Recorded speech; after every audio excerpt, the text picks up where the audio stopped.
This is Carrie with the Sammons Fam. We are a down-to-earth family from Central Ohio. We both left our traditional careers several years ago and decided to say yes to a more organic way of living with our kiddos. We have loved journeying through life with a different rhythm. For our vocation, we work together sharing the gift of natural wellness. And whenever it seems like God is opening up the door for us to join Him on a grand adventure, we say yes. This is our joyful journey.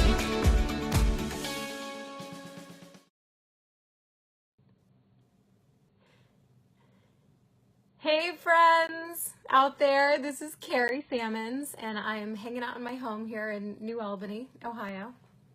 And I am surrounded today with all sorts of stuff preparing for our upcoming trip, and I just felt inspired to jump on here and do a live video and share with you all like what we're up to, what the Sammons Fam has coming up. Many of you know, maybe you followed that Gary and I just returned from Italy. We were there with a really special doTERRA trip and got to see where the lemon and bergamot oils that we get from doTERRA, we got to see where they're sourced and meet the farmers and see the distilleries, and that was a really special experience. But truly, this upcoming trip is the thing that we have been praying forward. And if I'm real honest, I mean, I could say I've been praying this trip forward for about 17 years. So, hey everyone, it's fun seeing you jump on here. Hello. Okay, so I don't know why I felt so nervous to like actually just push the button and start this live video today, because this is sharing something that is so near and dear to my heart, and it's so personal and it's so real, and it's like I have so much emotion about it right now.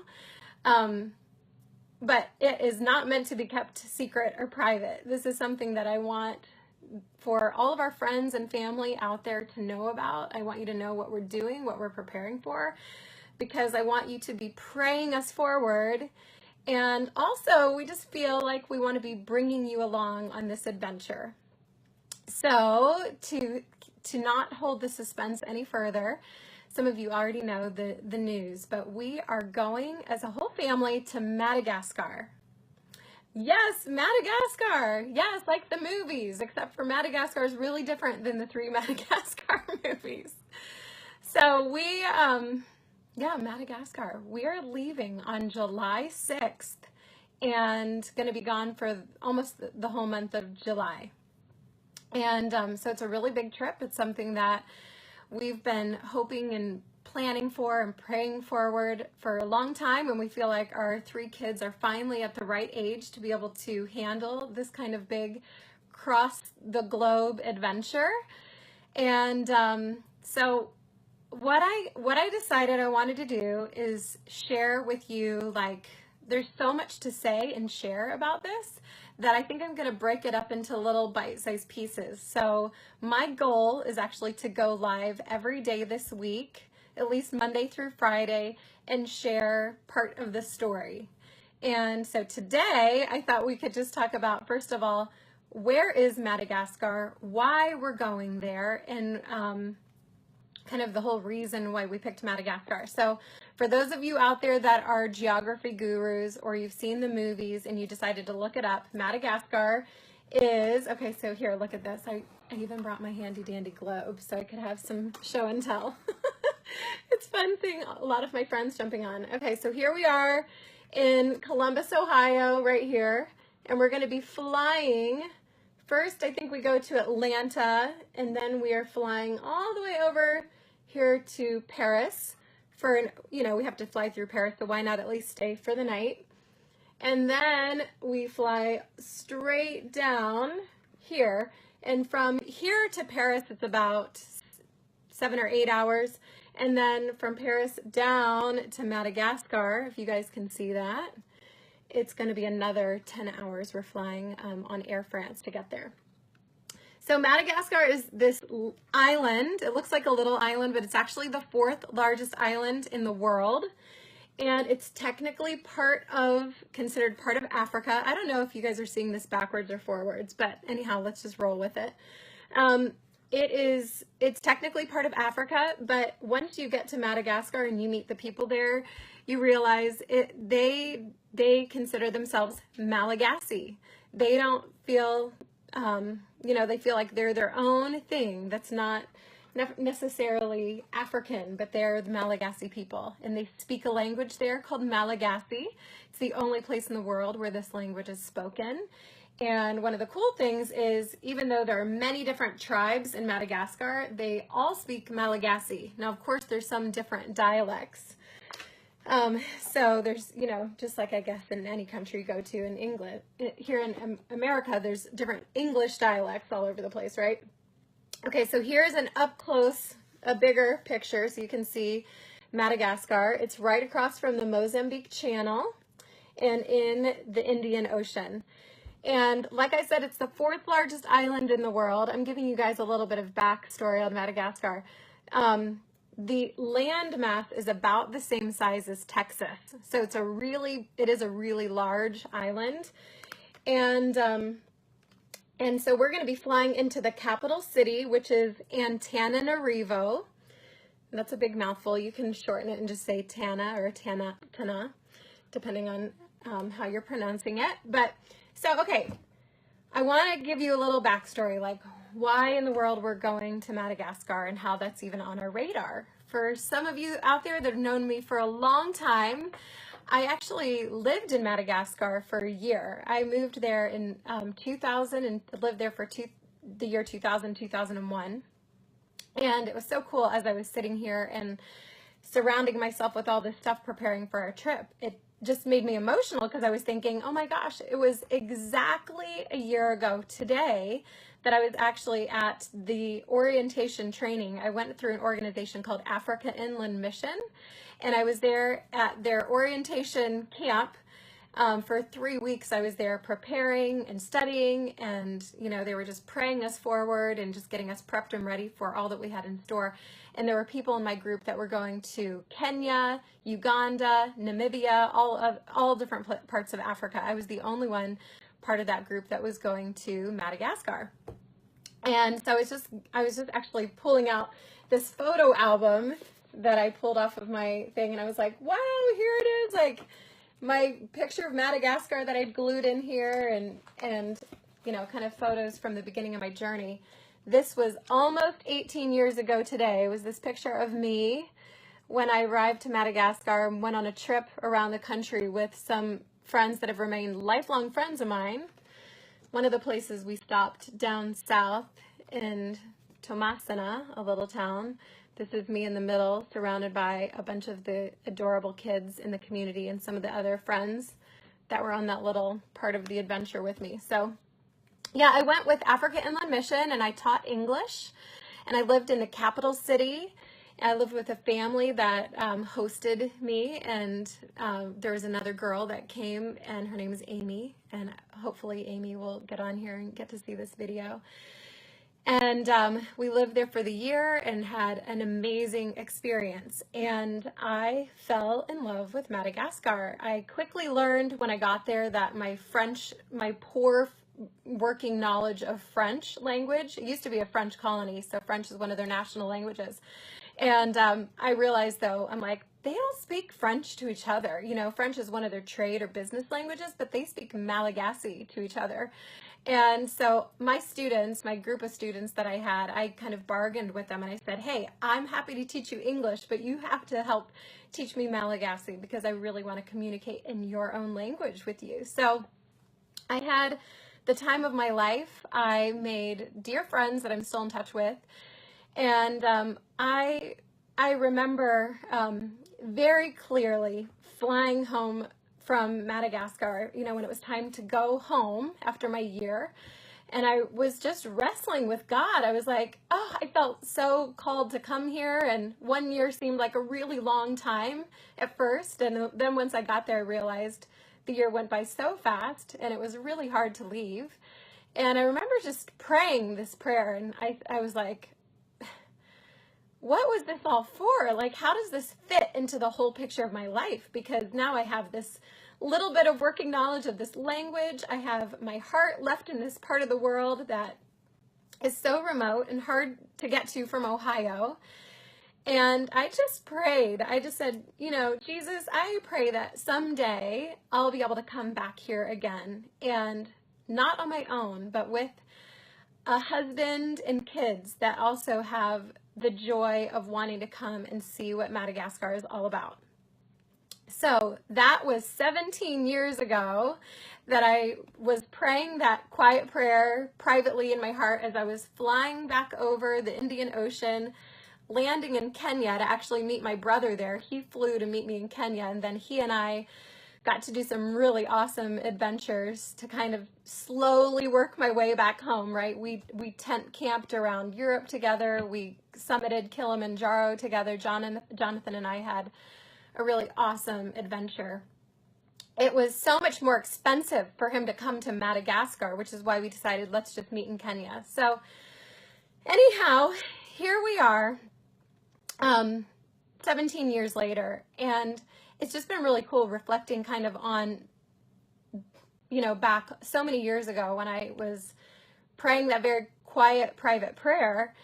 And I want to fill in some of the gaps for you because, you know, I never stopped caring about Madagascar and praying for the people there. And we have friends that are missionaries there, Jamie and Alyssa Schottenberg.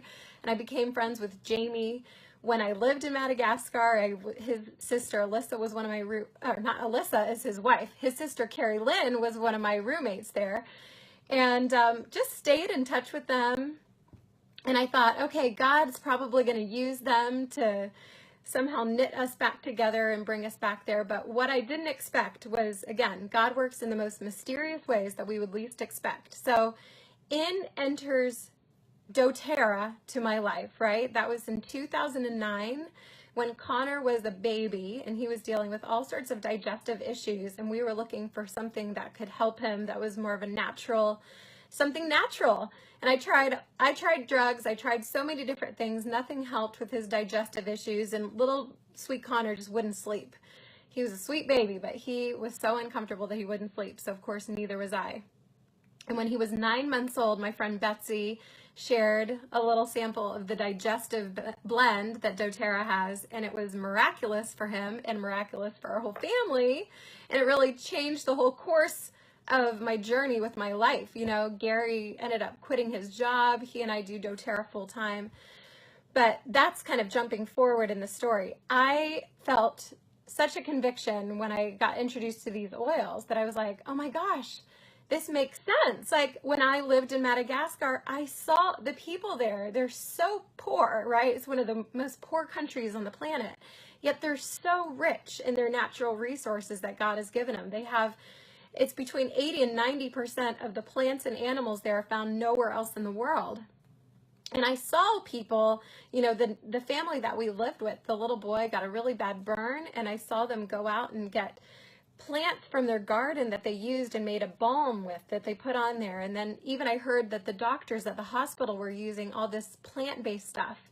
And so it was all mysterious to me, but it made sense. I was like, yes, I feel like God put us on this planet and gave us things to help keep us healthy, or when we do get sick or are, you know, harmed or have burns or whatever, like that he gave us the resources to use. And I saw the people there tapping into that. So when I was introduced to doTERRA and the healing powers of essential oils and the chemistry behind it, it just made sense. I was like, oh yeah, I saw people doing this on the other side of the planet. Yes, this makes sense.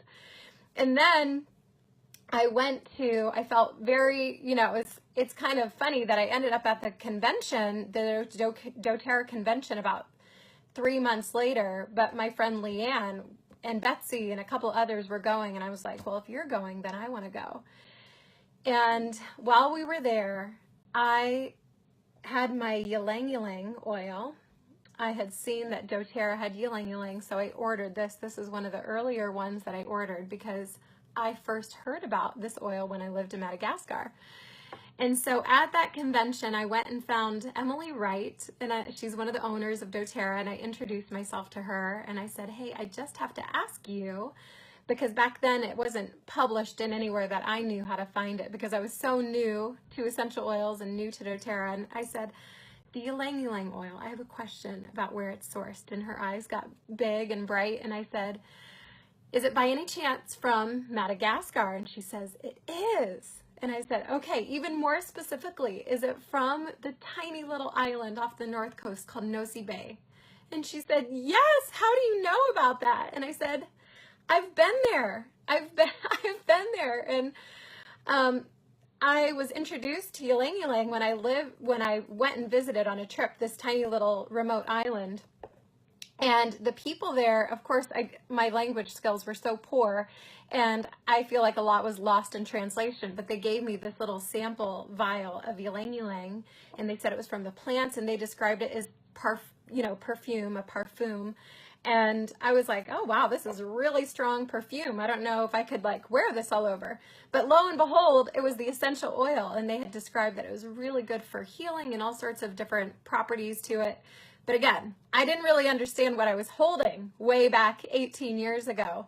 And so jump forward to 2009 when I got the doTERRA ylang ylang and found out this is from the exact same part of the world, in the very remotest place that you could ever imagine, that doTERRA gets this. And I just felt like then, like, okay, God, I feel what you're doing here. You're like starting to connect the dots of, my past, and that prayer that I felt like when I left there. I don't know if any of you can relate to this. I'm getting so emotional, but it's like, these things that you feel called to and you feel so strong, and you do for a season, and the chapter ends and you kind of feel like, where does that all fit? And my heart's still with those people that I met, or this experience, or this skill set that I learned, and how am I going to use this? What is this for? And it was so cool, because right in that moment, I just felt like God was saying, it's all coming together. Like, yes, I'm giving you glimpses to show that was all for a big purpose. And so at that time, Madeline was 2. Connor was not, I think he was almost 1. Emily hadn't even been born, And so here we are now, 2018, and Madeline is about to be in 6th grade. Connor's going into 4th grade, and Emily, our baby, is going to be in 2nd grade next year. I can't even believe it. But we feel like they're the right age that we can finally embark on this big adventure together. And so there's a lot more to say, but I feel like I need to break this up into, like I said, bite-sized chunks to kind of tell the story and not overwhelm you all with some big, giant, long video. Hi, everyone. It's so fun seeing lots of people jumping on here.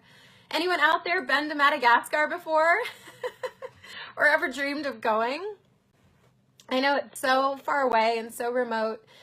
And so, Gary, when he married me back in 2004, we've been married for 13 and a half years now. He's been hearing a lot about Madagascar, as you can imagine. And, I said it, kind of in a joking way, but really from a place of honesty, like, I hope you want to go there someday. And he would joke back like, hey, sure, but he didn't also know, like, is that really going to happen? And what's that going to look like? And oh my gosh. Hi, Quobus, one of my friends that I met in Madagascar from South Africa. I see you saying me. Yes, you want to go to Madagascar. And Michael O'Day. I can't wait to tell more of that story about what we're going to be doing in Madagascar. Okay, Emily, do you want to come around and say hi? No, I want to play with my friends. Okay, you can go play with your friends. She's popping in here. Hey, this is one of the books that we got from the library. Where are we going this summer? To Madagascar. We're going to Madagascar? And Paris. And Paris on the way there and back, right? Yeah. And what kind of animal is this right here for all of you out here? What is that? A lemur. Say it loud so they can hear you. A lemur. A lemur. Do you think we're going to get to meet some lemurs? Sure. Sure, yeah. I think we will. You can go find your friends.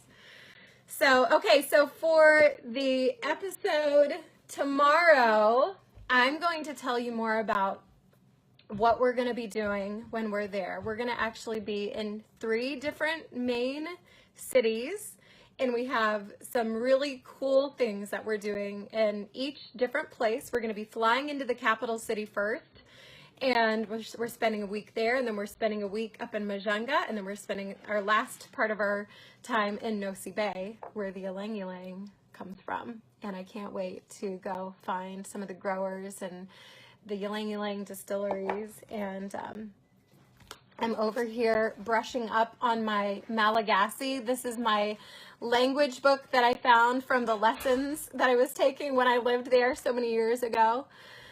So, yeah, I'm seeing some of the comments. This is definitely feeling like a full circle moment. And if you would walk through my home, it's funny because there's like pieces of Madagascar all over the place. I just found this. This was sitting on the bookshelf behind me. This is a framed ylang ylang flower. This is what the ylang ylang looks like in bloom. And maybe you want to go Google that just to learn more about it. But it's this oil can be used for so many special things. I actually just anointed myself with some of this before starting this live, just to give me the extra courage to share this story from my heart. And yeah, so what else are we going to share on the upcoming? I wrote down some little notes as I was brainstorming because I want to really tell the story well. So tomorrow I'm going to share about what we're going to be doing, specifically where we're going, and how you can pray for us and the different organizations that we're partnering with when we're there. And then also I'm going to talk about packing for this big trip. How do you pack for a family of 5 and going on a trip across the globe and stopping in Paris on the way there and back? And what should you bring? How do you plan for something like that? I'm going to talk about some of our fun education and prep that we've done, and then questions I get all the time about like passports and vaccinations and navigating all of that. And then, yeah, just some fun other things. So if there's any other curious questions that you have that you want me to add into my episodes this week, please put the questions in the comments. And then also, I'm debating creating a group for those of you out there that want to follow us on our journey. I'm trying to figure out the best way to continue to share this story. I am going to probably put these videos on our YouTube channel, so you can find us there. I'll link our YouTube channel in the comments below. But just comment if you are interested in being added to a group while we're in Madagascar, where I'm going to be posting pictures and sharing videos and stuff like that. If you want to be in there, like maybe comment and let me know so I can see if there's enough interest for something like that, if I actually want to start a group. And I'm probably going to be sharing stuff on Instagram and on our Insta story and stuff like that too, so you can follow me on there. But anyhow, this is all. I think this is enough for episode number 1. It's so fun having lots of you on here with me live.